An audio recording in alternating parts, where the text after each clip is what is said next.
वाहिगुरु जी। आसा महला चौथा।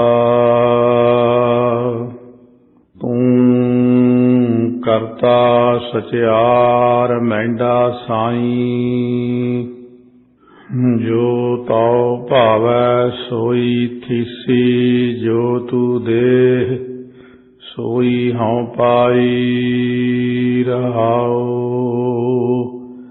तू करता सचियार मैंडा साईं। वाहिगुरु जी का खालसा, वाहिगुरु जी की फतेह। गुरु गरीब नवाज अंतरजामी भगत वत्सल कृपा दे खजाने, धन धन साहिब श्री गुरु ग्रंथ साहिब महाराज की पावन पवित्र हजूरी विच विराजमान गुरु रूप गुरु खालसा साध संगत जी, धन धन सतगुरु गुरु रामदास साहिब जी महाराज सोढ़ी सुल्तान पावन पवित्र उपदेश की दात बख्शिश कर रहे हैं। सोढ़ी कुल ने बहुत कुर्बानियां कीतियां। सतगुरु गुरु अमरदास साहिब महाराज का बचन होया कि शीश इशनान करदियां होया पीड़े का पावा टुटिया, थल्यों तिखा जिहा हिल रहा सी। सतगुरु जी इशनान कर रहे, महाराज सच्चे पातशाह की सपुत्री बीबी भानी इशनान करा रहे। पीड़ा हिल रहा है कि महाराज सच्चे पातशाह की बेअदबी ना हो जावे। एक हाथ पीड़े के थल्ले दे दिता, तिखा पावा हाथ विच चुभ रहा है। हौली हौली खून वगन लग पिया। जदों गुरां ने पानी दे विच खून जांदा देखिया, ध्यान नाल पिछे देखिया, महाराज कहण लगे बीबी ये की कीता? महाराज सच्चे पातशाह जे पीड़ा हिल जांदा तुसीं डिग पैंदे, बेअदबी होनी सी आप जी दी। सच्चे पातशाह अंतां दे खुश हो गए, बहुत खुश हो गए। फिर मंग की हुण मंगदी, बहुत सेवा कीती। चोजी प्रीतम आप ही कौतक करन वाले ने, आप ही घाड़तां घड़न वाले ने। कहण लगे महाराज जे तुठे हो तो एक किरपा करो कि गुरता गद्दी बार बार कदे इधर कदे उधर होर थां ते ना जावे। किरपा कर दिओ सोढ़ वंश दे विच ही गुरता गद्दी रहे। कुछ सैकंड चुप करे महाराज। कहण लगे देख लो रह जाएगी सोढ़ वंश विच, पर कुर्बानियां बहुत देनियां पैणियां। कहण लगे महाराज कोई गल नहीं, कुर्बानियां जिन्नियां मर्जी हो जाण, पर आप जी किरपा करो सोढ़ वंश विच ही गद्दी रहे। सो इस तरह का बचन होया कुर्बानियां दा तीजे पातशाह वल्लों। संकेत पहले पातशाह ने बड़े दिते। जदों एक पठान बहुत सोहणियां दो श्री साहबां बना के लियाया सी। कहण लग्या महाराज जी मैं ये शास्त्र बनाउंदा, तुर्क फौजां मैथों खरीददियां, मन च चाओ आया कि गुरु नानक देव जी नूं भेटा करके आवां। महाराज हस के कहण लगे कोई नहीं, ये सेवा 10वें जामे च लवांगे तैथों। उदों असीं खंडे खड़काउणे ने, जंग करने ने। फिर सो जदों एक बारी चमकौर साहब किसी सिख दे घरे चरण पाउण आए सी महाराज, ये पहलां दी गल है, 500 सिंह नाल सी। उदों एक 5000 सैना इत्थों लंघ रही सी। एक 5000 लाहौर तो दिल्ली नूं जा रही सी, एक दिल्ली तो लाहौर नूं। कुदरती जिहड़ा दिल्ली तो आ रहा सी सूबा, उहनूं किसी ने खबर दिती कि 10वें पातशाह 500 सिंघां समेत चमकौर साहब आए हुए ने, बड़ा वधिया मौका जे फड़ना उन्हां नूं। उधरों जदों ये दूसरा आया लाहौर वाला, इहनूं भी नाल ला के फौज इकट्ठी करके जदों सामने गए, महाराज सच्चे पातशाह भी सिंघां समेत सामने आए। लाहौर वाला सूबा जिहड़ा 5000 ही जरनैल सी उत्थों दा, जदों उहने महाराज दे दर्शन कीते, घोड़े तो उतर के मत्था जा टेकिया। महाराज हस पे कहंदे हो गई सोझी? कहंदे हाँ महाराज। कहंदे याद आ गया सब कुछ?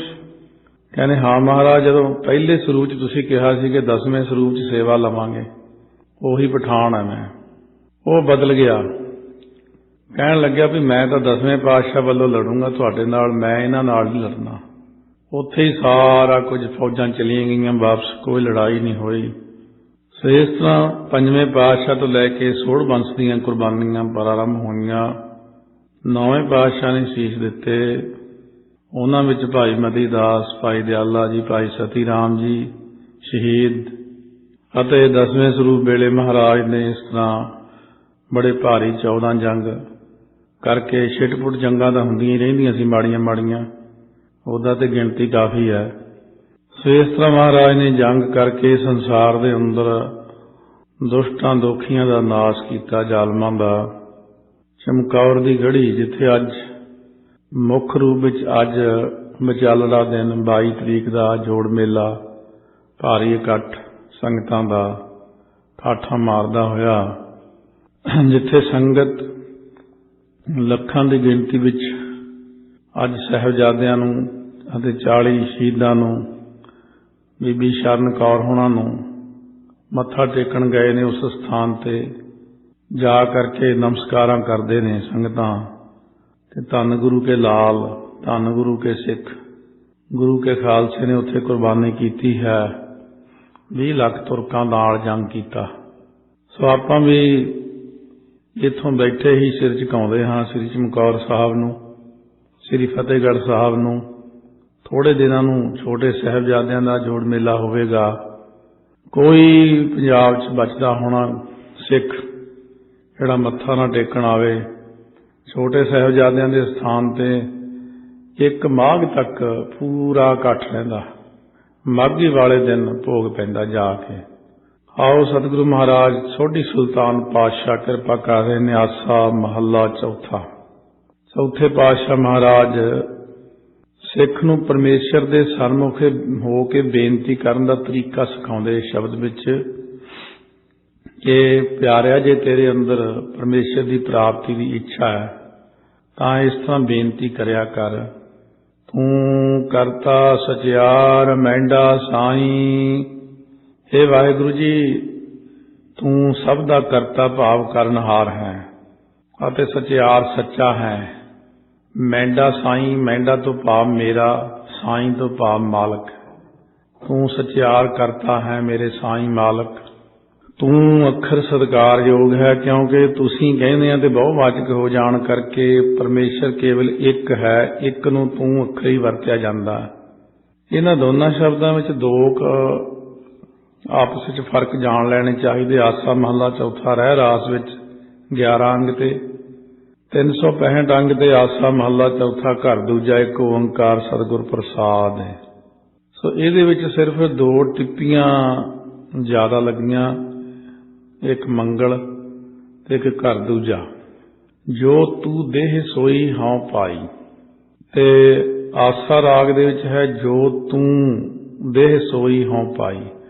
ਇੱਥੇ ਤੂੰ ਰਹਿ ਰਾਸ ਵਿੱਚ ਤੇ ਤੂੰ ਆਸਾ ਰਾਗ ਦੇ ਵਿੱਚ ਟਿੱਪੀ ਲੱਗੀ ਹੋਈ। ਅੱਗੇ ਹੈ ਤੂੰ, ਹੁਣ ਰਹਿ ਰਾਸ ਵਿੱਚ ਟਿੱਪੀ ਆ ਗਈ। ਤੂੰ ਆਪੇ ਕਰਤਾ। ਆਸਾ ਰਾਗ ਵਿੱਚ ਟਿੱਪੀ ਤੋਂ ਬਿਨਾਂ ਲਿਖਿਆ ਤੂੰ ਆਪੇ ਕਰਤਾ। ਬਸ ਇੰਨਾ ਹੀ ਫਰਕ ਹੈ। ਇਹ 4 ਥਾਂ ਫਰਕ ਥੋੜਾ ਥੋੜਾ ਪਾਇਆ ਮਹਾਰਾਜ ਨੇ।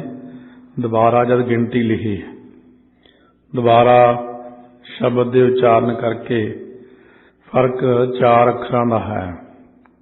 ਸਤਿਗੁਰੂ ਮਹਾਰਾਜ ਬਖਸ਼ਿਸ਼ ਕਰਦੇ ਨੇ ਕਿ ਤੁਸੀਂ ਮੇਰੇ ਕਰਨਹਾਰ ਹੋ, ਸੱਚੇ ਹੋ, ਮੇਰੇ ਮਾਲਕ ਹੋ। ਜੋ ਤਉ ਭਾਵੈ ਸੋਈ ਥੀਸੀ, ਜੋ ਤੂੰ ਦੇਹ ਸੋਈ ਹਉ ਪਾਈ ਰਹਾਉ। ਜੋ ਗੱਲ ਆਪ ਜੀ ਨੂੰ ਭਾਉਂਦੀ ਹੈ ਸੋਈ ਥੀਸੀ। ਥੀਸੀ ਤੋਂ ਮਤਲਬ ਉਹੀ ਥੀਸੀ ਦਾ ਅਰਥ ਹੈ ਹੁੰਦੀ ਹੈ। ਜੋ ਆਪ ਜੀ ਪਦਾਰਥ ਦਿੰਦੇ ਹੋ ਉਹੀ ਅਸੀਂ ਪਾਉਂਦੇ ਹਾਂ ਜੀ। ਰਹਾਉ ਵਿਸ਼ਰਾਮ ਦੇ ਕੇ ਕਹਿੰਦੇ ਰਹਾਉ ਸਨਾਭੀ ਟੀਕਾ। ਰਹਾਉ ਦੀਆਂ ਪੰਕਤੀਆਂ ਸ਼ਬਦ ਦਾ ਮੁੱਖ ਪ੍ਰਯੋਜਨ ਹੈ। ਰਹਾ ਰਹਾ ਕੇ ਬਾਣੀ ਪੜ੍ਹਨੀ ਚਾਹੀਦੀ ਹੈ। ਸਭ ਤੇਰੀ ਤੂੰ ਸਭਨੀ ਧਿਆਇਆ। ਸਾਰੀ ਸ੍ਰਿਸ਼ਟੀ ਤੁਹਾਡੀ ਹੈ। ਆਪ ਜੀ ਨੂੰ ਸਾਰਿਆਂ ਨੇ ਹੀ ਧਿਆਇਆ। ਤੁਹਾਡੀ ਕਿਰਪਾ ਨਾਲ ਹੀ ਸਾਰੇ ਤੁਹਾਨੂੰ ਧਿਆਉਂਦੇ ਨੇ ਜੀ। ਜਿਸਨੋਂ ਕਿਰਪਾ ਕਰਹਿ ਤਿਨ ਨਾਮ ਰਤਨ ਪਾਇਆ। ਹੁਣ ਜਿਸ ਉੱਪਰ ਤੂੰ ਆਪ ਵਾਹਿਗੁਰੂ ਕਿਰਪਾ ਕਰਦਾ ਹੈ, ਤੁਸੀਂ ਆਪ ਕਿਰਪਾ ਕਰਦੇ ਹੋ, ਉਹਨੇ ਨਾਮ ਰੂਪ ਰਤਨ ਪ੍ਰਾਪਤ ਕੀਤਾ। ਕਿਹਨਾਂ ਨੇ ਪਾਇਆ ਤੇ ਕਿਹਨਾਂ ਨੇ ਗਵਾਇਆ। ਗੁਰਮੁਖ ਲਾਦਾ ਮਨਮੁਖ ਗਵਾਇਆ। ਮਹਾਰਾਜ ਫਰਮਾਉਂਦੇ ਨੇ, ਗੁਰਮੁਖਾਂ ਨੇ ਰਤਨ ਰੂਪ ਨਾਮ ਨੂੰ ਜਾਂ ਪ੍ਰਮਾਤਮਾ ਨੂੰ ਲੱਭ ਲਿਆ, ਇੱਕੋ ਚੀਜ਼ ਹੈ, ਅਤੇ ਮਨਮੁਖਾਂ ਨੇ ਰਤਨ ਰੂਪ ਨਾਮ ਨੂੰ ਗਵਾ ਲਿਆ ਹੈ। ਗੁਰਮੁਖ ਲਾਦਾ ਤੋਂ ਭਾਵ ਗੁਰਮੁਖਾਂ ਨੇ ਮਨੁੱਖਾ ਜਨਮ ਨੂੰ ਸਫਲਾ ਕੀਤਾ ਤੇ ਮਨਮੁਖਾਂ ਨੇ ਜਨਮ ਬੇਅਰਥ ਗਵਾ ਲਿਆ। ਉਹਨਾਂ ਦੀ ਬਿਰਤੀ ਬਦਲ ਐਸੀ ਕੀਤੀ ਹੋਈ ਅੰਦਰੋਂ, ਭਾਵੇਂ ਉਹਨਾਂ ਨੂੰ ਕਿੰਨੇ ਹੀ ਕੁਛ ਸੁਣਾਉਂਦੇ ਰਹੀਏ, ਦੱਸਦੇ ਰਹੀਏ, ਸੱਚ ਵੀ ਦੱਸਦੀ ਹੈ ਕਿ ਆਹ ਸੱਚਾਈ ਹੈ, ਤਾਂ ਵੀ ਨਹੀਂ ਮੰਨਦੇ। ਉਹ ਇੰਨੀ ਬੁੱਧੀ ਪੁੱਠੀ ਹੋ ਚੁੱਕੀ ਹੈ। ਸਭ ਸੱਚਾਈ ਜੇ ਦੱਸੀਏ ਵੀ ਤਾਂ ਵੀ ਉਹ ਆਪਣੀ ਮਰਜ਼ੀ ਤੇ ਚੱਲਦੇ ਨੇ। ਫਿਰ ਅਖੀਰ ਉਹਨਾਂ ਨੂੰ ਛੱਡ ਦੇਣਾ ਹੀ ਪੈਂਦਾ ਵੀ ਇਹਨਾਂ ਦਾ ਪਿੱਛਾ ਹੀ ਛੱਡੋ, ਇਹਨਾਂ ਨੂੰ ਕਹੋ ਹੀ ਨਾ ਕੁਛ, ਇਹਨਾਂ ਦੇ ਕਰਮਾਂ ਦੇ ਵਿੱਚ ਲਿਖਿਆ ਹੀ ਐਸਾ ਹੈ। ਇਸ ਕਰਕੇ ਮਹਾਰਾਜ ਕਹਿੰਦੇ ਨੇ, ਜਿਨ੍ਹਾਂ ਗੁਰਮੁਖਾਂ ਤੇ ਤੁਹਾਡੀ ਬਖਸ਼ਿਸ਼ ਹੁੰਦੀ ਹੈ ਉਹੀ ਨਾਮਦਾਨ ਪ੍ਰਾਪਤ ਕਰਦੇ ਨੇ, ਸ਼ਰਧਾ ਭਾਵਨਾ ਕਰਦੇ ਨੇ, ਕਿਉਂਕਿ ਤੁਹਾਡੇ ਹੱਥ ਵਿੱਚ ਹੈ ਸਾਰਾ ਕੁਛ। ਤੁਧ ਆਪ ਵਿਛੋੜਿਆ ਆਪ ਮਿਲ ਆਇਆ। ਹੇ ਵਾਹਿਗੁਰੂ ਜੀ, ਤੁਸੀਂ ਆਪ ਹੀ ਤਾਂ ਆਪਣੇ ਨਾਲ ਮਨਮੁਖਾਂ ਨੂੰ ਵਿਛੋੜ ਦਿੱਤਾ। ਉਹ ਕਿਉਂ ਵਿਛੋੜੇ ਜੀ? ਕਹਿੰਦੇ ਹਉਮੈ ਸੀ, ਮਨਮਰਜ਼ੀਆਂ ਕਰਦੇ ਆ, ਸ਼ਰਧਾ ਨਹੀਂ ਕਰਦੇ, ਮੈਨੂੰ ਜਾਣਦੇ ਹੀ ਕੁਛ ਨਹੀਂ। ਮਨ ਦੇ ਮਗਰ ਲੱਗ ਕੇ ਮਨ ਨੂੰ, ਆਪਣੀ ਬੁੱਧੀ ਨੂੰ ਵੱਡਾ ਮੰਨਦੇ ਨੇ। ਕਹਿੰਦੇ ਸਤਿਗੁਰੂ ਨੂੰ ਇੰਨਾ ਗਿਆਨ ਨਹੀਂ ਜਿੰਨਾ ਸਾਨੂੰ ਹੈ, ਮਨਮੁਖ ਦੀ ਦਸ਼ਾ।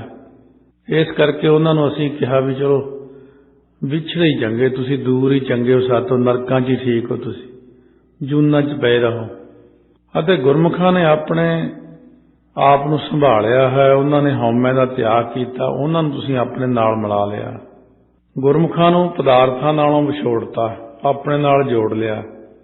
ਗੁਰਮੁਖਾਂ ਨੂੰ ਬਹੁਤਾ ਦਿੰਦੇ ਹੀ ਨਹੀਂ ਵੀ ਕਿਤੇ ਜੁੜ ਨਾ ਜਾਵੇ ਉੱਧਰ। ਮਨਮੁਖ ਨੂੰ ਇੰਨਾ ਜ਼ਿਆਦਾ ਦੇ ਦਿੰਦੇ ਨੇ, ਉਹ ਉੱਥੇ ਹੀ ਉਲਝ ਜਾਂਦਾ। ਪਦਾਰਥ ਪੈਸਾ ਖੁੱਲ੍ਹਾ ਦੇ ਦੇਣਾ, ਉਹ ਉੱਥੇ ਘੁੰਮਣ ਘੇਰੀ ਜਿਉਂ ਫਸਦਾ ਉੱਥੇ ਹੀ ਖਤਮ ਹੋ ਜਾਂਦਾ। ਉਹ ਇੱਥੇ ਤੱਕ ਹੀ ਨਹੀਂ ਪਹੁੰਚਦਾ ਤੁਹਾਡੇ ਤੱਕ। ਉਹਨੂੰ ਬਿਜੀ ਚਮੇੜ ਦਿੱਤਾ ਅੱਖਰ, ਉਹ ਕਹਿੰਦਾ ਬਿਜੀ ਹੋ ਗਿਆ ਮੈਂ। ਆਪ ਹੀ ਬਿਜੀ ਕਰਨ ਵਾਲੇ ਆ। ਆਪ ਹੀ ਭਗਤੀ ਕਰਾਉਣੀ ਹੋਵੇ ਤਾਂ ਬਹੁਤ ਕਿਰਪਾ ਕਰ ਦਿੰਦੇ ਨੇ, ਵਿੱਚ ਹੀ ਨਾਮ ਜਪਾਈ ਜਾਂਦੇ ਨੇ।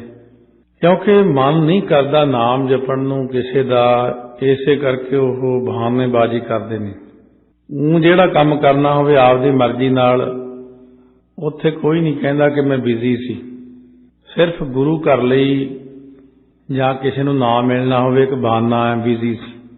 ਸੋ ਜੇ ਆਮ ਵੀ ਇੱਥੇ ਕਿਸੇ ਨੂੰ ਪੁੱਛੀਏ, ਬੜੀ ਦੇਰ ਹੋ ਗਈ ਮਿਲੇ ਹੀ ਨਹੀਂ, ਅੱਜ ਕੀ ਕਰਦੇ ਹੋ? ਬਸ ਪਏ ਸੀ ਆਰਾਮ ਨਾਲ, ਕੋਈ ਕੰਮ ਨਹੀਂ ਸੀਗਾ ਅੱਜ, ਫਿਰ ਤੂੰ ਫੋਨ ਨਹੀਂ ਕੀਤਾ। ਉਹ ਪਹਿਲਾਂ ਆਪਣੀ ਸੱਚਾਈ ਦੱਸਣ ਤੋਂ ਬਾਅਦ ਵੀ ਕਹਿੰਦਾ ਬੜੇ ਬਿਜ਼ੀ ਆ, ਫੋਨ ਕਰ ਹੀ ਨਹੀਂ ਸਕੇ। ਕਾਹਦੇ 'ਚ ਬਿਜ਼ੀ ਆ? ਵੈਸੇ ਹੀ ਦਿਖਾਵੇ ਮਾਤਰ ਹੀ। ਚਲੋ ਕੋਈ ਤਾਂ ਹੋਊਗਾ, ਪਰ ਕਈ ਹੈ ਹੀ ਨਹੀਂ ਗੇ ਬਿਜ਼ੀ। ਇਸ ਕਰਕੇ ਕਿਉਂਕਿ ਮਾਇਆ ਦਾ ਸੁੱਖ ਇੰਨਾ ਭੈੜਾ, ਉੱਠਣ ਹੀ ਨਹੀਂ ਦਿੰਦਾ ਇਨਸਾਨ ਨੂੰ, ਪਰਮਾਤਮਾ ਨਾਲ ਜੁੜਨ ਹੀ ਨਹੀਂ ਦਿੰਦਾ। ਇਹਦੇ ਸੁੱਖ ਦੇ ਵਿੱਚ ਸਰੀਰ ਦਲਿੱਦਰੀ ਹੋ ਜਾਂਦਾ। ਤਾਂ ਤੇ ਮਹਾਰਾਜ ਸੱਚੇ ਪਾਤਸ਼ਾਹ ਕਹਿੰਦੇ ਨੇ, ਇਹ ਵੀ ਤੁਹਾਡੀ ਇੱਕ ਲੀਲਾ ਹੈ, ਕਲਾ ਹੈ ਤੁਹਾਡੀ। ਤੂੰ ਦਰਿਆਓ ਸਭ ਤੁਝ ਹੀ ਮਾਹਿ, ਤੁਝ ਬਿਨ ਦੂਜਾ ਕੋਈ ਨਾਹਿ। ਦਰਿਆਓ ਪਾਠ ਕਰਨਾ ਹੈ, ਬਿਹਾਰੀ ਹੋਣ ਕਰਕੇ ਦਰ ਆਓ ਨਹੀਂ ਕਰਨਾ। ਕਹਿੰਦੇ ਤੂੰ ਦਰਿਆ ਰੂਪ ਹੈ, ਸਾਰੇ ਜੀ ਜੰਤ ਤੁਹਾਡੇ 'ਚ ਲਹਿਰਾਂ ਰੂਪ ਨੇ। ਜਿਵੇਂ ਸਮੁੰਦਰ ਵਿੱਚ ਤਰੰਗ ਉੱਠਦੇ ਨੇ, ਤੁਹਾਡੇ ਤੋਂ ਬਿਨਾਂ ਦੂਜਾ ਹੋਰ ਕੋਈ ਵੀ ਨਹੀਂ ਹੈ। ਤੁਸੀਂ ਹੀ ਸਮੁੰਦਰ ਹੋ, ਤੁਸੀਂ ਹੀ ਲਹਿਰਾਂ ਹੋ, ਭਾਵ ਸ੍ਰਿਸ਼ਟੀ ਵਿੱਚ ਵਿਆਪਕ ਹੋ। ਇਹ ਜਿੰਨੇ ਜੀਵ ਨੇ ਤੁਹਾਡੀਆਂ ਲਹਿਰਾਂ ਨੇ। ਦਰਿਆ ਜਿਵੇਂ ਪਾਣੀ ਹੁੰਦਾ, ਜਿੱਧਰ ਨਿਮਾਣ ਦੇਖੀਏ ਉਧਰ ਚਲਿਆ ਗਿਆ, ਇਸੇ ਤਰ੍ਹਾਂ ਤੁਸੀਂ ਦਰਵੀ ਭੂਤ ਭਾਵ ਕਿਰਪਾਲੂ ਹੋ। ਸਾਰੇ ਭਗਤ ਤੁਹਾਡੀ ਆਗਿਆ 'ਚ ਚੱਲਦੇ ਨੇ। ਦਰਵੀ ਭੂਤ ਹੋ, ਝੱਟ ਹੀ ਦਿਆਲ ਹੋ ਜਾਂਦੇ ਹੋ, ਬਹੁਤ ਛੇਤੀ ਕਿਰਪਾ ਕਰ ਦਿੰਦੇ ਹੋ ਜੀਵ ਦੇ ਉੱਤੇ। ਜੀ ਜੰਤ ਸਭ ਤੇਰਾ ਖੇਲ। ਇਹ ਜਿੰਨੇ ਕੁ ਛੋਟੇ ਛੋਟੇ ਸੂਖਮ ਜੇ ਅੱਖਾਂ ਤੋਂ ਨਹੀਂ ਦੇਖ ਸਕਦੇ, ਜਿਨ੍ਹਾਂ ਨੂੰ ਆਪਾਂ ਅੱਖਾਂ ਨਾਲ, ਬਹੁਤੇ ਸੂਖਮ, ਅਤੇ ਜਿਹੜੇ ਸਥੂਲ ਨੇ ਵੱਡੇ ਵੱਡੇ ਆਕਾਰ ਵਾਲੇ ਜੀਵ, ਛੋਟੇ ਵੱਡੇ, ਸਭ ਤੇਰਾ ਕੌਤਕ ਹੈ, ਸਭ ਤੇਰਾ ਖੇਲ ਹੈ। ਤੁਸੀਂ ਆਪਣੀਆਂ ਖੇਡਾਂ ਖੇਡਦੇ ਹੋ। ਵਿਜੋਗ ਮਿਲੇ ਵਿਛੜਿਆ ਸੰਜੋਗੀ ਮੇਲ। ਜਿਸ ਵੇਲੇ ਵਿਜੋਗੀ ਕਰਮ ਆਉਂਦਾ ਅਸਲ 'ਚ ਇਨਸਾਨ ਦਾ, ਤਦੋਂ ਮਿਲਿਆ ਹੋਇਆ ਪਦਾਰਥ ਵਿਛੜ ਜਾਂਦਾ। ਮਾਇਆ ਆਪ ਹੀ ਜੰਦਰੇ ਭੰਨ ਕੇ ਬਾਹਰ ਨਿਕਲ ਜਾਂਦੀ ਹੈ। ਮਨੁੱਖ ਦੇਖਦਾ ਹੀ ਰਹਿ ਜਾਂਦਾ ਕਿੱਧਰ ਗਈ। ਜਦੋਂ ਸੰਜੋਗੀ ਕਰਮ ਆਉਂਦਾ, ਉਦੋਂ ਵਿਛੜੇ ਹੋਏ ਪਦਾਰਥਾਂ ਦਾ ਮੇਲ ਹੋ ਜਾਂਦਾ। ਇੱਕ ਤਾਂ ਇਹ ਹੈ, ਸੰਜੋਗ ਵਿਜੋਗ ਮੇਰਾ ਪ੍ਰਭ ਕੀਏ, ਸ੍ਰਿਸ਼ਟ ਉਪਾਏ ਦੁੱਖਾ ਸੁਖ ਦੀਏ। ਜਾਂ ਕਹਿੰਦੇ ਨੇ ਫਿਰ ਜਿਹੜਾ ਪ੍ਰਸੰਗ ਚੱਲ ਰਿਹਾ ਸ਼ਬਦ ਦਾ, ਉਸ ਮੁਤਾਬਕ ਜਿਹੜਾ ਸਤਿਗੁਰਾਂ ਦਾ ਵਿਜੋਗੀ ਹੋਇਆ, ਗੁਰਾਂ ਨਾਲ ਕੋਈ ਸੰਬੰਧ ਨਹੀਂ ਰੱਖਦਾ ਜਿਹੜਾ, ਉਹ ਪਰਮਾਤਮਾ ਨਾਲ ਮਿਲਣ ਤੋਂ ਹੀ ਵਿਛੜ ਗਿਆ। ਵਿਜੋਗ ਮਿਲ ਵਿਛੜਿਆ ਸੰਜੋਗੀ ਮੇਲ। ਜਿਨ੍ਹਾਂ ਦਾ ਵਿਜੋਗ ਹੋ ਗਿਆ ਸਤਿਗੁਰਾਂ ਨਾਲੋਂ, ਉਹ ਵਿਛੜ ਗਿਆ ਪਰਮਾਤਮਾ ਨਾਲੋਂ। ਜਿਹੜਾ ਸਤਿਗੁਰਾਂ ਦਾ ਸੰਜੋਗੀ ਹੋਇਆ, ਮਹਾਰਾਜ ਦੇ ਪਾਸ ਰਹਿ ਕੇ ਸੇਵਾ ਕਰਦਾ, ਉਹ ਵਿਛੜਿਆ ਹੋਇਆ ਜੀਵ ਵਾਹਿਗੁਰੂ ਨਾਲ ਮਿਲ ਜਾਂਦਾ। ਕਿਉਂਕਿ ਵਾਹਿਗੁਰੂ ਨੂੰ ਮਿਲਾਪ ਦਾ ਸਿੱਧਾ ਰਸਤਾ ਸਤਿਗੁਰਾਂ ਦੇ ਰਾਹੀਂ ਹੈ। ਇੱਕ ਇਹ ਬੜੀ ਸੰਸਾਰ ਦੇ ਅੰਦਰ ਐਸੀ ਹੈਰਾਨਗੀ ਦੀ ਗੱਲ ਜਾਂ ਅਫਸੋਸ ਦੀ ਕਹਿ ਲਓ ਕਿ ਦੁਨੀਆ ਨੂੰ ਗੁੰਮਰਾਹ ਕਰਤਾ ਬਹੁਤ ਲੋਕ ਨੇ, ਗਲਤ ਮਾਰਗ ਤੇ ਚਲਾਉਣ ਵਾਲੇ ਲੋਕ ਨੇ। ਇੱਥੇ ਜੋ ਮਰਜ਼ੀ ਕੋਈ ਕਹੀ ਜਾਵੇ, ਅੱਗੇ ਕਿਸੇ ਦੀ ਨਹੀਂ ਚੱਲਦੀ ਗੱਲ, ਤੇ ਅੱਗੇ ਦੀ ਹੈ। ਇੱਥੇ ਦੀ ਤਾਂ ਗੱਲ ਹੀ ਨਹੀਂ। ਇੱਥੇ ਤਾਂ ਜਿਹਨੂੰ ਮਰਜ਼ੀ ਹਰ ਕੋਈ ਆਪਣੇ ਆਪਣੇ ਜਾਲ 'ਚ ਫਸਾਉਂਦਾ।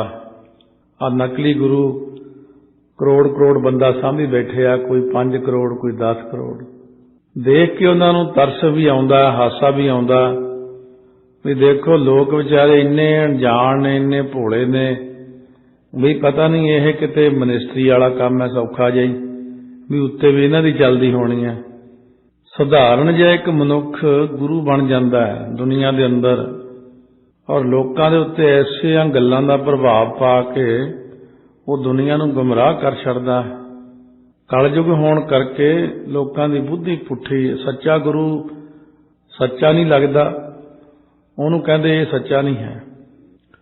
ਝੂਠਾ ਗੁਰੂ ਲੋਕਾਂ ਨੂੰ ਸੱਚਾ ਲੱਗਦਾ, ਇਸ ਕਰਕੇ ਉਹ ਝੂਠੇ ਵੱਲ ਜ਼ਿਆਦਾ ਜਾਂਦੇ। ਜੇ ਆਪਾਂ ਰੋਕੀਏ ਵੀ, ਉਹ ਕਹਿੰਦੇ ਨਹੀਂ ਉਹ ਗੁਰੂ ਬੜਾ ਤਕੜਾ। ਫਿਰ ਆਖੀਦਾ ਇਹ ਬੜੇ ਭਾਗ ਹੀ ਮਾੜੇ ਵਿਚਾਰੇ ਦੇ, ਕਾਹਨੂੰ ਰੋਕਣਾ। ਮਾੜੇ ਭਾਗਾਂ ਵਾਲੇ ਨਕਲੀ ਗੁਰੂ ਕੋਲ ਜਾਂਦੇ ਨੇ। ਇਹੀ ਪਰਦਾ ਪਾਇਆ ਹੋਇਆ ਮਹਾਰਾਜ ਨੇ ਮਾਇਆ ਦਾ ਹਰੇਕ ਦੇ ਉੱਤੇ। ਸ਼ੁਕਰ ਕਰੋ ਆਪਣੇ ਦਿਮਾਗ ਤੇ ਪਰਦਾ ਨਹੀਂ ਪਾਇਆ ਉਹਨੇ, ਤਰਸ ਕੀਤਾ ਆਪਣੇ ਤੇ। ਆਪਾਂ ਨੂੰ ਆਪਣੇ ਕੋਲ ਬੁਲਾ ਲੈਂਦੇ ਨੇ, ਹਜ਼ੂਰੀ 'ਚ ਬਿਠਾ ਲੈਂਦੇ ਨੇ। ਇਹ ਗੁਰਾਂ ਦੀ ਦਇਆ ਹੈ ਆਪਣੇ ਤੇ। ਜੇ ਆਪਾਂ ਕਹੀਏ ਗੁਰਾਂ ਨੇ ਕੀ ਦਿੱਤਾ, ਇਹੀ ਦਿੱਤਾ, ਜਿਹੜੀ ਦਇਆ ਕਰਕੇ ਸਾਨੂੰ ਸੋਝੀ ਪਾਤੀ ਕਿ ਅਸਲ ਗੁਰੂ ਕੌਣ ਹੈ। ਗੁਰੂ ਲਾਧੋ ਰੇ, ਗੁਰੂ ਲਾਧੋ ਰੇ, ਜਿਸਨੋਂ ਤੂੰ ਜਾਣ ਆਏ ਸੋਈ ਜਾਨੋ ਜਾਣੈ। ਮਹਾਰਾਜ ਜੀ, ਜਿਹੜੇ ਬੰਦੇ ਨੂੰ ਤੁਸੀਂ ਆਪਣੀ ਪ੍ਰਾਪਤੀ ਦਾ ਰਸਤਾ ਜਣਾਉਂਦੇ ਹੋ ਨਾ, ਉਹੀ ਬੰਦਾ ਤੁਹਾਡੀ ਪ੍ਰਾਪਤੀ ਦੇ ਰਸਤੇ ਨੂੰ ਜਾਣ ਸਕਦਾ। ਦੂਜੇ ਨੂੰ ਤਾਂ ਸਮਝ ਹੀ ਨਹੀਂ ਪੈਂਦੀ, ਅੰਦਰ ਦਿਮਾਗ ਦੇ ਉੱਤੇ ਪੜਦਾ ਹੀ ਪੈ ਜਾਂਦਾ। ਨੰਨੇ ਨੂੰ ਹੋੜਾ, ਜਿਸ ਨੋ, ਇੱਕ ਨੂੰ ਪਾਠ ਹੁੰਦਾ। ਤੂੰ ਦਲੈਂਕੜੇ ਨਾਲ ਉੱਤੇ ਟਿੱਪੀ ਨਹੀਂ ਹੈ। ਤੂੰ ਜੱਜੇ ਕੰਨਾ, ਨਾਣੇ ਕੰਨਾ, ਈੜੀ ਸਿਹਾਰੀ, ਹਾਹੇ ਸਿਹਾਰੀ, ਜਾਣ ਆਏ। ਇਉਂ ਪਾਠ ਸੋਈ ਜਨ ਜਾਣੇ ਨਹੀਂ ਕਰਨਾ, ਜਾਣੈ ਦੁਲਾਈਆਂ ਅਣੈ। ਕਿਉਂਕਿ ਪਾਠ ਦੀ ਸ਼ੁੱਧੀ ਦੇ ਬਹੁਤੇ ਜ਼ਿਆਦਾ ਨੰਬਰ ਨੇ। ਜੇ ਪਾਠ ਅਸ਼ੁੱਧ ਹੋ ਜੇ ਤਾਂ ਉਹਦੇ ਜਿਹੜੀ ਬਖਸ਼ਿਸ਼ ਹੈ ਉਹ ਘੱਟ ਹੁੰਦੀ। ਮਹਾਰਾਜ ਕਹਿੰਦੇ ਅੱਖਾਂ ਨਾਲ ਦੇਖਦਾ, ਪੜ੍ਹਿਆ ਲਿਖਿਆ, ਦਲਾਈਆਂ ਲੱਗੀਆਂ ਹੋਈਆਂ ਨੇ, ਫੇਰ ਲਾਂ ਬੋਲੀ ਜਾਂਦਾ। ਸਤਿਗੁਰੂ ਕਹਿੰਦੇ ਦੇਖ ਕੇ ਬੋਲ। ਬਾਕੀ ਦੀਆਂ ਬੋਲੀਆਂ 'ਚ ਕਿਵੇਂ ਦੇਖ ਕੇ ਬੋਲਦਾ? ਇੱਕ ਵੀ ਅੱਖਰ ਮਿਸਟੇਕ ਨਹੀਂ ਕਰਦਾ ਕਿਤੇ, ਤੇ ਇਹ ਬਾਣੀ ਦੇ ਵਿੱਚ ਕਿਉਂ ਕਰਦਾ ਐਸੀ ਗਲਤੀ? ਇਸ ਕਰਕੇ ਧਿਆਨ ਦੇ ਨਾਲ ਬਾਣੀ ਪੜ੍ਹੀਏ। ਹਰ ਗੁਣ ਸਦ ਹੀ ਆਖ ਵਖਾਣੈ। ਉਹ ਵਾਹਿਗੁਰੂ ਦੇ ਗੁਣਾਂ ਨੂੰ ਰੋਜ਼ ਆਖ ਆਖ ਕੇ ਮੂੰਹ ਦੇ ਨਾਲ ਕਥਨ ਕਰਦਾ ਹੈ। ਗੁਣਾਂ ਨੂੰ ਜਿਨ੍ਹਾਂ ਨੂੰ ਤੁਸੀਂ ਜਣਾ ਦਿੰਦੇ ਹੋ, ਉਹ ਮੂਲ ਮੰਤਰ ਦਾ ਅਭਿਆਸ, ਗੁਰ ਮੰਤਰ ਦਾ ਅਭਿਆਸ, ਗੁਰਬਾਣੀ ਦਾ ਅਭਿਆਸ ਕਰਦੇ ਹੀ ਰਹਿੰਦੇ ਨੇ। ਜਿਨ ਹਰ ਸੇਵਿਆ ਤਿਨ ਸੁਖ ਪਾਇਆ। ਜਿਹਨੇ ਵਾਹਿਗੁਰੂ ਨੂੰ ਸੇਵਿਆ ਹੈ, ਸੇਵਨ ਦਾ ਮਤਲਬ ਨਾਮ ਜਪਿਆ ਹੈ, ਉਹਨਾਂ ਨੇ ਹੀ ਆਤਮਿਕ ਆਨੰਦ ਪ੍ਰਾਪਤ ਕੀਤਾ। ਅੰਦਰੋਂ ਆ ਗਿਆ ਆਨੰਦ। ਪਹਿਲਾਂ ਪਹਿਲਾਂ ਨਹੀਂ ਆਉਂਦਾ ਆਨੰਦ, ਬੰਦਾ ਅੱਕ ਜਾਂਦਾ ਹੈ। 2 ਮਹੀਨੇ 4 ਮਹੀਨੇ ਨਾਮ ਜਪਦਿਆਂ ਲੰਘ ਗਏ, ਕਹਿੰਦੇ ਕੋਈ ਆਨੰਦ ਤਾਂ ਆਇਆ ਨਹੀਂ, ਸ਼ੁਰੂ 'ਚ ਨਹੀਂ ਆਉਂਦਾ। ਜਦੋਂ ਜਿਹਨੂੰ ਲਾਉਣਾ ਜੀ ਤੇ ਕਿਰਪਾ ਕਰਨੀ ਹੈ, ਉਹਨਾਂ ਨੂੰ ਸਤਿਗੁਰੂ ਬਖਸ਼ਿਸ਼ ਕਰਦੇ ਨੇ, ਹਉਮੈ ਦਾ ਤਿਆਗ ਕਰਵਾ ਕੇ ਨਾਮ ਦੀ ਦਾਤ ਦਿੰਦੇ ਨੇ। ਜਿਨ੍ਹਾਂ ਨੇ ਸੇਵਿਆ ਹੈ, ਸਿਮਰਨ ਕੀਤਾ ਹੈ, ਸਹਿਜੇ ਹੀ ਹਰ ਨਾਮ ਸਮਾਇਆ, ਉਹ ਸੁਤੇ ਸਿੱਧੀ ਨਾਮ ਦੇ ਵਿੱਚ ਸਮਾ ਜਾਂਦਾ। ਇਹ 4 ਅੱਖਰਾਂ ਦਾ ਰੂਪ ਹੀ ਬਣ ਜਾਂਦਾ। ਉਹ ਵੀ ਤੂੰ ਤੂੰ ਕਰਤਾ ਤੂੰ ਹੁਆ, ਮੁਝ ਮੈਂ ਰਹਾ ਨਾ ਹੂੰ, ਆਪਾ ਪਰ ਕਾ ਮਿਟ ਗਿਆ, ਜਦ ਦੇਖਾਂ ਤਾਂ ਤੂੰ ਆਪੇ ਕਰਤਾ,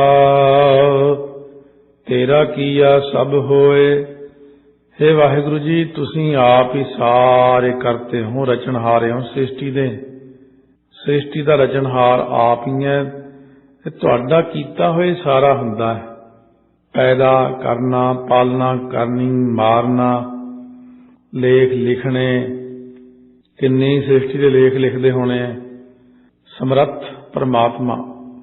ਇੱਥੇ ਕਿਸੇ ਥਾਂ ਦੇ ਉੱਤੇ ਥੋੜ੍ਹਾ ਜਿਹਾ ਕੰਮ ਕਰਨਾ ਪੈ ਜੇ ਕੋਈ ਬੰਦੇ ਨੂੰ, ਕਹਿੰਦੇ ਬਈ ਬੜਾ ਵਰਕ ਸੀ ਉੱਥੇ, ਅਕਾਊਂਟ ਵਰਕ ਬੜਾ ਸੀ, ਬੰਦਿਆਂ ਨੂੰ ਤਨਖਾਹ ਦੇਣ ਦਾ ਕੰਮ, ਉਹ ਕੰਮ 50 ਬੰਦਿਆਂ ਨੂੰ ਤਨਖਾਹ ਦੇਣੀ ਪੈ ਜੇ ਮਹੀਨੇ ਦੀ, ਅਤੇ ਉਹਨਾਂ ਦਾ ਹਿਸਾਬ ਰੱਖਣਾ ਪੈ ਜੇ, ਉਹੀ ਬੰਦਾ ਕਹਿੰਦਾ ਬੜਾ ਔਖਾ, ਸਿਰਦਰਦੀ ਬੜੀ ਆ, ਦਿਮਾਗ ਥੱਕ ਜਾਂਦਾ। ਇੱਥੇ ਕੋਈ ਗਿਣਤੀ ਨਹੀਂ ਹੈ, ਕੇਵਲ 7 ਅਰਬ ਆਬਾਦੀ ਤਾਂ ਬੰਦਿਆਂ ਦੀ ਹੋਈ ਹੈ ਸੰਸਾਰ 'ਚ। ਬਾਕੀ ਦੀਆਂ ਕਿੰਨੀਆਂ ਜੂਨਾਂ ਨੇ, ਆ ਸਾਰਿਆਂ ਦੇ ਮਸਤਕ ਤੇ ਲੇਖ ਲਿਖਦਾ। ਸਮਰੱਥਾ ਹੈ ਤਾਂ ਤਾਈਓ ਲਿਖਦਾ ਕਿੰਨਾ ਵੱਡਾ।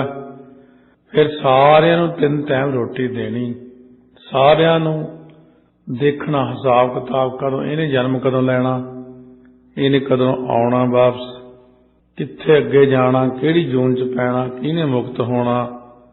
ਕਿੰਨਾ ਵੱਡਾ ਪਰਮੇਸ਼ਰ ਹੈ ਤੇ ਕਿੰਨਾ ਕੁਝ ਸੰਭਾਲਦਾ ਆਪ, ਸਮਰੱਥਾ ਉਹਦੀ ਕਿੰਨੀ ਹੈ। ਇੱਥੋਂ ਹੀ ਪਤਾ ਲੱਗ ਜਾਂਦਾ ਕਿ ਸਾਡੇ ਵਾਹਿਗੁਰੂ ਕਿੱਡੇ ਵੱਡੇ ਨੇ, ਸਤਿਗੁਰੂ ਕਿੱਡੇ ਵੱਡੇ ਨੇ, ਦੁਨੀਆ ਨੂੰ ਰੋਟੀ ਰੋਜੀ ਸਭ ਦੇਣ ਵਾਲੇ ਨੇ। ਤੁਧ ਬਿਨ ਦੂਜਾ ਅਵਰ ਨਾ ਕੋਏ, ਆਪ ਜੀ ਤੋਂ ਬਿਨਾਂ ਸੰਸਾਰ ਦੀ ਰਚਨਾ ਬਣਾਉਣ ਵਾਲਾ ਦੂਜਾ ਹੋਰ ਕੋਈ ਨਹੀਂ ਹੈ। ਤੂੰ ਕਰ ਕਰ ਵੇਖੈ ਜਾਣ ਹੈ ਸੋਏ, ਸੋ ਤੁਸੀਂ ਆਪ ਹੀ ਸਾਰੇ ਸੰਸਾਰ ਦੀ ਉਤਪਤੀ ਕਰਦੇ ਹੋ, ਆਪ ਹੀ ਵੇਖੈ ਤੋਂ ਭਾਵ ਪਾਲਣਾ ਕਰਦੇ ਹੋ, ਆਪ ਹੀ ਲੈਤਾ ਕਰਨੀ ਜਾਣਦੇ ਹੋ, ਸਭ ਜਾਣਦੇ ਹੋ ਤੁਸੀਂ ਕਿ ਕੀ ਕਰਨਾ। ਕਰਕੇ ਤੂੰ ਇੱਕ ਕਰ ਲਾਉਣਾ, ਤੂੰ ਕਰ ਕਰਕੇ ਪੈਦਾ, ਫਿਰ ਕਰਕੇ ਉਤਪਤੀ ਉਹਨਾਂ ਸਾਰਿਆਂ ਦੀ, ਫਿਰ ਕਰ ਕਰਕੇ ਨਾ ਪੈਦਾ, ਫਿਰ ਵੇਖਿਆ ਦਾ ਅਰਥ ਹੈ ਵੇਖਦਾ ਹੈ, ਪਾਲਣਾ ਕਰਦਾ। ਜਾਣ ਹੈ ਸੋਏ, ਫਿਰ ਆਪ ਹੀ ਜਾਣਦਾ ਹੈ ਕਿ ਇਹਨਾਂ ਨੂੰ ਕਦੋਂ ਲੈ ਕੇ ਜਾਣਾ, ਕਦੋਂ ਰੋਟੀ ਦੇਣੀ ਹੈ। ਸੋਇਓ ਪਰਮਾਤਮਾ ਸਭ ਜਾਣਦਾ ਹੈ, ਸਭ ਜਾਣਦਾ ਹੈ। ਜੇ ਆਪਾਂ ਕਹੀਏ ਉਹ ਮੈਨੂੰ ਨਹੀਂ ਜਾਣਦਾ ਜਾਂ ਉਹਨੂੰ ਨਹੀਂ ਜਾਣਦਾ, ਉਹਨੇ ਤਾਂ ਆਪਾਂ ਨੂੰ ਬਣਾਇਆ, ਉਹ ਕਿਉਂ ਨਹੀਂ ਜਾਣਦਾ। ਸਤਿਗੁਰਾਂ ਕੋਲ ਜੇ ਕਹੀਏ ਮਹਾਰਾਜ ਫਲਾਣੇ ਸਿੱਖ ਨੂੰ ਜਾਣਦੇ ਹੋ, ਕਹਿੰਦੇ ਸਭ ਜਾਣਦਾ, ਕਿਉਂਕਿ ਸਤਿਗੁਰੂ ਜਾਣਦੇ ਨੇ। ਮਾੜਾ ਜਿਹਾ ਨਾਂ ਲੈਣ ਦੀ ਦੇਰ ਹੈ ਕਿ ਆਹ ਫਲਾਨਾ, ਕਹਿੰਦੇ ਇਹ ਫਲਾਨੇ, ਸਾਰੀ ਲਿਸਟ ਕੱਢ ਕੇ ਰੱਖ ਦਿੰਦੇ ਨੇ। ਇੰਨੀ ਬਾਣੀ ਪੜ੍ਹਦਾ, ਇੰਨਾ ਕੰਮ ਕਰਦਾ, ਇੰਨੇ ਉਹਦੇ ਚੌਗਣ ਨੇ, ਇੰਨੇ ਗੁਣ ਨੇ, ਸਭ ਜਾਣਦੇ ਨੇ, ਹਰੇਕ ਬਾਰੇ ਜਾਣਦੇ ਨੇ, ਕਿਉਂਕਿ ਉਹ ਤਾਂ ਆਪ ਸ੍ਰਿਸ਼ਟੀ ਦੇ ਰਚਨਹਾਰ ਨੇ। ਇਸ ਕਰਕੇ ਯਕੀਨ ਕਰੀਏ ਵਾਹਿਗੁਰੂ ਸਾਨੂੰ ਜਾਣਦੇ ਨੇ। ਜਾਨ ਨਾਨਕ ਗੁਰਮੁਖ ਪ੍ਰਗਟ ਹੋਏ, ਸਤਿਗੁਰੂ ਜੀ ਹੁਣ ਫਰਮਾਉਂਦੇ ਨੇ ਕਿ ਗੁਰਾਂ ਦੁਆਰੇ ਨਾ, ਜਿਹੜੇ ਗੁਰਮੁਖ ਜਨਾਂ ਨੂੰ ਤੁਸੀਂ ਪ੍ਰਤੱਖ ਹੁੰਦੇ ਹੋ, ਮੁਖੀ ਗੁਰਾਂ ਦੇ ਰਾਹੀਂ ਪ੍ਰਗਟ ਹੁੰਦੇ ਹੋ। ਜਦੋਂ ਕੋਈ ਗੁਰਾਂ ਦੇ ਕੋਲ ਜਾਂਦਾ ਹੈ ਤਾਂ ਉਹਦੇ ਉੱਤੇ ਕਿਰਪਾ ਹੁੰਦੀ ਹੈ। ਸਿਮਰਨ ਕਰਨ ਦੇ ਵਿੱਚ ਵੀ ਗੁਰੂ ਤੋਂ ਬਿਨਾਂ, ਅੱਗੇ ਅੱਗੇ ਜਿਵੇਂ ਲਿਖਿਆ ਨਾ ਹੋਵੇ ਮਰਹਿ ਨਾ ਠਾਗੇ ਜਾਹੇ, ਜਾਂ ਤਾਕਾ ਧੋਖਾ ਕਹਾਂ ਵਿਆਪੈ। ਇਹ ਫਿਰ ਜਦੋਂ ਇਸ ਕਲਾਸ ਦੇ ਵਿੱਚ ਆ ਕੇ ਥੋੜ੍ਹੀ ਜਿਹੀ ਅਵਸਥਾ ਬਣਦੀ, ਫਿਰ ਸਮਝਾਉਣਾ ਪੈਂਦਾ। ਇਹਦੇ 'ਚ ਫਿਰ ਅੱਗੇ ਧੋਖੇ ਨੇ ਕਈ ਤਰ੍ਹਾਂ ਦੇ। ਉਹ ਧੋਖੇ ਜਿਹੜੇ ਉਹ ਗੁਰਮੁਖਾਂ ਨੂੰ ਹੀ ਪਤਾ ਕੀ ਹੁੰਦੇ ਨੇ। ਕਈ ਵਾਰ ਕੋਈ ਇੰਨੀਆਂ ਜਿਹੀਆਂ ਸ਼ਕਤੀਆਂ ਵੀ ਨੇ ਬਹੁਤ ਵੱਡੀਆਂ ਵੱਡੀਆਂ ਜਿਹੜੀਆਂ ਗੁਰਾਂ ਦਾ ਰੂਪ ਧਾਰ ਕੇ ਹੀ ਸਾਹਮਣੇ ਆ ਜਾਂਦੀਆਂ ਨੇ, ਉਹ ਧੋਖਾ ਕਰਦੀਆਂ ਨੇ। ਇਹ ਗੱਲ ਦੱਸਣੀ ਨਹੀਂ ਚਾਹੀਦੀ ਆਮ ਬੰਦੇ ਨੂੰ, ਸਿਰਫ ਉਹਨਾਂ ਨੂੰ ਅਭਿਆਸੀਆਂ ਨੂੰ ਹੀ ਪਤਾ ਕਿ ਕਈ ਦੂਜੀਆਂ ਸ਼ਕਤੀਆਂ ਵੀ ਸਾਨੂੰ ਖਿੱਚਣ ਲਈ ਕਈ ਤਰ੍ਹਾਂ ਦੇ ਕੰਮ ਕਰਦੀਆਂ ਨੇ। ਕਿਤੇ ਛੋਟਾ ਜਿਹਾ ਕੰਮ ਨਹੀਂ ਹੈ ਪਰਮੇਸ਼ਰ ਦੀ ਪ੍ਰਾਪਤੀ, ਪਰਮੇਸ਼ਰ ਤੱਕ ਪਹੁੰਚਣਾ। ਇਹ ਤਾਂ ਸਤਿਗੁਰੂ ਆਪ ਹੀ ਕਿਰਪਾ ਕਰਨ ਤਾਈਓ ਮਿਹਰ ਹੁੰਦੀ ਹੈ, ਨਹੀਂ ਤਾਂ ਹੋਰ ਬਹੁਤ ਕੁਝ ਐਸਾ ਹੈ ਜਿਹੜਾ ਰੁਕਾਵਟ ਬਣਦਾ ਰਸਤੇ 'ਚ।